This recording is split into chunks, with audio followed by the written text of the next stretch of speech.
প্রিয় দর্শক মণ্ডলী, 3টি পাপ করলে আপনার দ্রুত মৃত্যু হবে, কেউ বাঁচতে পারবেন না আল্লাহ ছাড়া। চলুন আমরা এ সম্পর্কে বিস্তারিত জেনে নেই।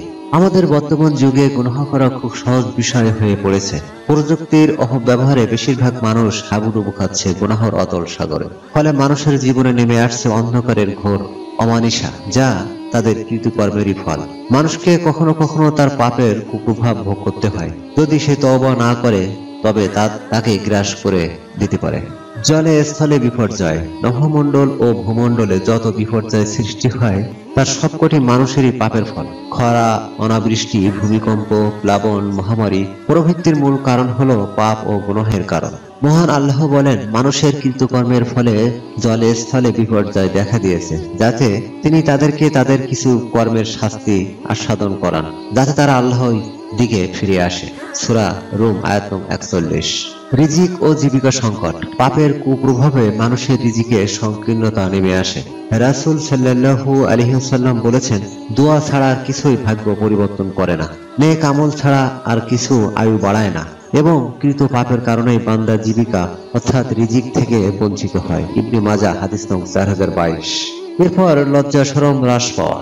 গুনাহ করতে থাকলে একটু একটু করে লজ্জা কমতে থাকে, তখন যে কোনো পাপাচারে যখন ইচ্ছা জড়িয়ে পড়া স্বাভাবিক হয়ে যায়। হাদিসে বর্ণিত হয়েছে, রাসূল সাল্লাল্লাহু আলাইহি ওয়াসাল্লাম বলেছেন, যখন তোমার থেকে লজ্জা চলে যাবে তখন তুমি যা ইচ্ছা তাই করতে পারবে, অর্থাৎ যে কোনো পাপ করা তার জন্য সহজ মনে হবে। বুখারী হাদিস নং 6120। তারপর হলো দরিদ্রতার সম্মুখীন হওয়া। শয়তানের প্ররোচনায় যারা পাপে অভ্যস্ত হয়, দরিদ্রতা তাদের গ্রাস করে নেয়। পবিত্র কোরআনে আল্লাহ তাআলা বলেছেন, শয়তান তোমাদের দরিদ্রতার প্রতিশ্রুতি দেয় এবং অশ্লীলতার নির্দেশ দেয়। সূরা বাকারা আয়াত নং 268। পরাজয়ের গ্লানি। এক হাদীসে রাসূল সাল্লাল্লাহু আলাইহি ওয়াসাল্লাম বলেছেন, তোমরা সংখ্যায় অধিক হবে, কিন্তু তোমাদের অবস্থা হবে সমুদ্রের ফেনার মতো। আল্লাহ তোমাদের শত্রুদের অন্তরে তোমাদের ভয় দূর করে দেবেন এবং তোমাদের অন্তরে অহন আপতিত করবেন। এক ব্যক্তি বলল, হে আল্লাহর রাসূল সাল্লাল্লাহু আলাইহি ওয়াসাল্লাম, অহন কি?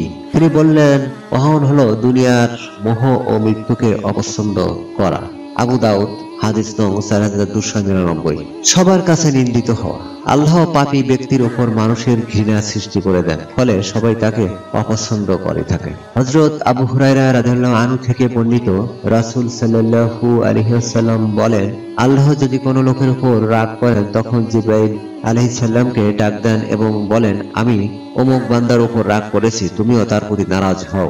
অতঃপর রাসূল সাল্লাল্লাহু আলাইহি ওয়াসাল্লাম বললেন, তখন জিবরাইল আলাইহিস সালাম ও তার উপর রাগান্বিত হন। তারপর জিবরাইল আলাইহিস সালাম আকাশবাসীদের ডাক দিয়ে বলেন, নিশ্চয়ই আল্লাহ তাআলা অমুকের উপর রাগান্বিত, কাজেই আপনারাও তার উপর ক্রোধান্বিত হন। তিনি বলেন, তখন লোকেরা তার সঙ্গে শত্রুতা পোষণ করে, তারপর তার জন্য পৃথিবীতে শত্রু বাড়িয়ে দেওয়া হয় বা বানিয়ে দেওয়া হয়। মুসলিম হাদিস নং 2637। প্রিয় দর্শক মণ্ডলী, আমরা তো জেনেছি পাপের কারণে জীবন সংকীর্ণ হয়ে যায় এবং হায়াত কমে যাওয়ার বিষয় সম্পর্কে। এবার আসুন আমরা জানবো কোন পাপগুলো আপনাকে এই ভয়াবহ সংকটের মুখোমুখি করবে।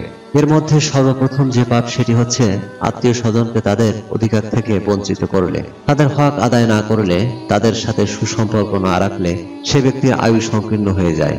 আত্মীয় স্বজনের হক বা অধিকার সম্পর্কে মহান আল্লাহ তাআলা পবিত্র কোরআনে বলেন, তোমরা আত্মীয় স্বজনকে তার হক দান করে দাও এবং অভাবগ্রস্তকে ও মুসাফিরদেরকেও আর কিছুটাই অবহেলা করবে না। সূরা বনী ইসরাঈল আয়াত নং 26। হযরত আবু হুরায়রা রাদিয়াল্লাহু আনহু থেকে বর্ণিত, তিনি বলেন, আমি প্রিয় নবী সাল্লাল্লাহু আলাইহি ওয়াসাল্লামকে বলতে শুনেছি, যে ব্যক্তি রিজিকের প্রশস্ততা ও আয়ু বৃদ্ধি করতে চায় সে যেন তার আত্মীয়তার সম্পর্ক রক্ষা করে। বুখারী হাদিস নং 5559 এবং 5527।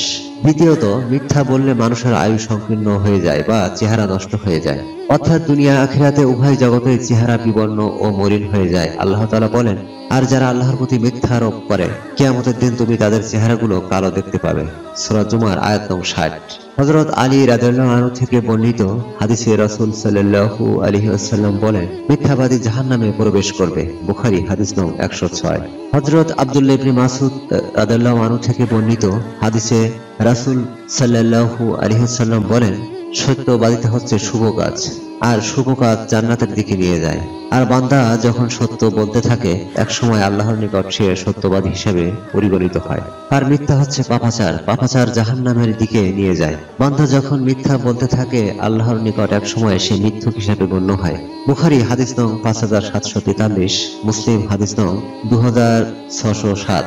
তৃতীয় বিষয় হলো গোপনে জিনা ব্যভিচার করলে মানুষের আয়ু কমে যায় বা আয়ু সংকীর্ণ হয়ে যায়। হাদিস শরীফে জিনা ব্যভিচারের ভয়ানক শাস্তির কথা বর্ণিত হয়েছে। রাসূলুল্লাহ সাল্লাল্লাহু আলাইহি ওয়াসাল্লাম বলেন, হে মুসলমানগণ, তোমরা ব্যভিচার পরিত্যাগ করো, কেননা এর 6টি শাস্তি রয়েছে। এর মধ্যে 3টি দুনিয়াতে ও 3টি আখিরাতে প্রকাশ পাবে। যে 3টি শাস্তি দুনিয়াতে হয় তা হচ্ছে তার চেহারার উজ্জ্বলতা বিনষ্ট হয়ে যাবে, তার আয়ুষ্কাল সংকীর্ণ হয়ে যাবে এবং তার দরিদ্রতা চিরস্থায়ী হবে। আর যে 3টি শাস্তি আখিরাতে প্রকাশ পাবে তা হচ্ছে সে ব্যক্তি আল্লাহর অসন্তোষের শিকার হবে, তার হিসেব কঠিন হবে এবং পরিণামে তাকে জাহান্নামের শাস্তি ভোগ করতে হবে।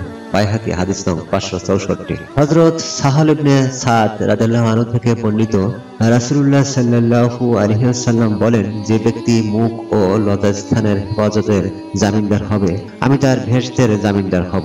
সুবহানাল্লাহ। এছাড়া পিতামাতার মনে কষ্ট দিলে, পিতামাতার দেখাশোনা না করলে সে ব্যক্তিরও আয়ু সংকীর্ণ হয়ে যায়। প্রিয় দর্শক মন্ডলী, জানার সাথে দাওয়াতি কাজের সাথে ভিডিওটি অবশ্যই শেয়ার করে ছড়িয়ে দিন। হতে পারে আপনার একটি শেয়ারে বহু মানুষ উপকৃত হবে ইনশাআল্লাহ।